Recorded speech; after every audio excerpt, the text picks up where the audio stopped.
साल 1948 दो भाई रिचर्ड और मॉरिस अपने ड्राइव इन रेस्टोरेंट के नफ़े नुकसान का हिसाब किताब करने बैठे थे। तो उन्होंने पाया कि जी तोड़ मेहनत और कस्टमर्स को लुभाने की कोशिशों के बावजूद उनका रेस्टोरेंट भारी नुकसान में था। उन्हें समझ नहीं आ रहा था कि अपने बिजनेस को बेहतर बनाने के लिए वो क्या करें। फिर एक दिन मॉरिस ने नोटिस किया कि उनके लंबे चौड़े मेन्यू में सिर्फ 3 चीजें सबसे ज्यादा बिकती थी: हैमबर्गर, फ्रेंच फ्राइज और सॉफ्ट ड्रिंक। आप बिल्कुल सही अंदाजा लगा रहे हैं। ये आइटम्स मैकडॉनल्ड्स के मेन्यू के सबसे बड़े आइटम्स हैं आज भी, और बात मैकडॉनल्ड्स की ही हो रही है। फिर क्या था, मैकडॉनल्ड ब्रदर्स ने वो कदम लिया जो उनके दुनिया के सबसे बड़े फास्ट फूड जायंट बनने की ओर सबसे छोटा लेकिन पहला अहम कदम था।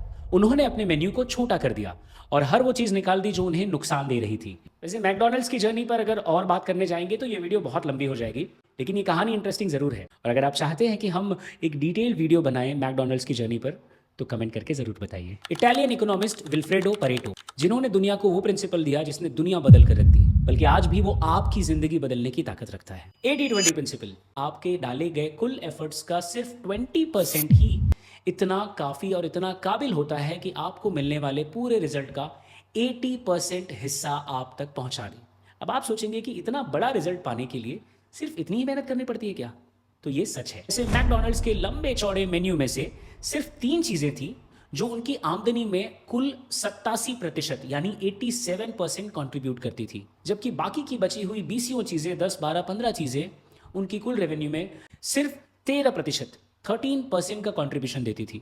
80-20 प्रिंसिपल लगभग हर जगह एप्लीकेबल है। वैसे ही जैसे आपको ऑफिस में मिलने वाले सारे कामों में से 1 या 2 काम ही बहुत इंपॉर्टेंट लगते हैं या बहुत ज्यादा वेटेज या वैल्यू वाले लगते हैं, अगर आप बिजनेस करते हैं आप नोटिस करेंगे कि आपके कस्टमर्स में से 20% कस्टमर्स ऐसे हैं जो आपके रेवेन्यू का 80% कंट्रीब्यूट करते हैं, जबकि 80% कस्टमर्स ऐसे हैं जो छोटे छोटे टुकड़ों में आपको थोड़ा थोड़ा बिजनेस देते हैं। लेकिन कितना बढ़िया और मज़ेदार होगा कि जब आपको पता चल जाए कि कौन से 20% कस्टमर्स हैं जिनकी आपको ज़्यादा देखभाल करनी है, जो आपको लॉन्ग टर्म में और भी ज़्यादा बेनिफिट देंगे। और हो सकता है कि अपने 80% कस्टमर्स पर जो आप टाइम वेस्ट कर रहे थे या जो एफर्ट वेस्ट कर रहे थे उसको आप थोड़ा कम कर सके। 80-20 प्रिंसिपल आपके रिलेशनशिप पर भी लागू होता है। जैसे आपके दोस्तों की लंबी लिस्ट में से कुछ ही दोस्त ऐसे होंगे जिनसे मिलकर आपको जितनी भी खुशियां मिलती हैं उसकी लगभग 80% खुशियां इन 2-3 दोस्तों से मिलकर ही मिल जाती है, जबकि बाकी लोग भी इंपॉर्टेंट है लेकिन इन 2-3 लोगों की बात कुछ और है ना ये मज़ेदार प्रिंसिपल?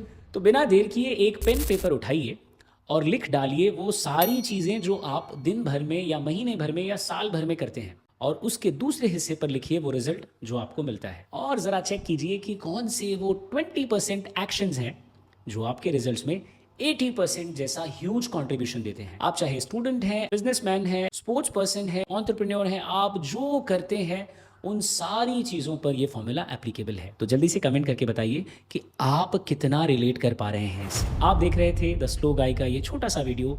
मैं हूं मनोज कुमार पाल, साथ मिलकर बेहतर बनने की ये जर्नी जारी रहेगी। Thank you for watching.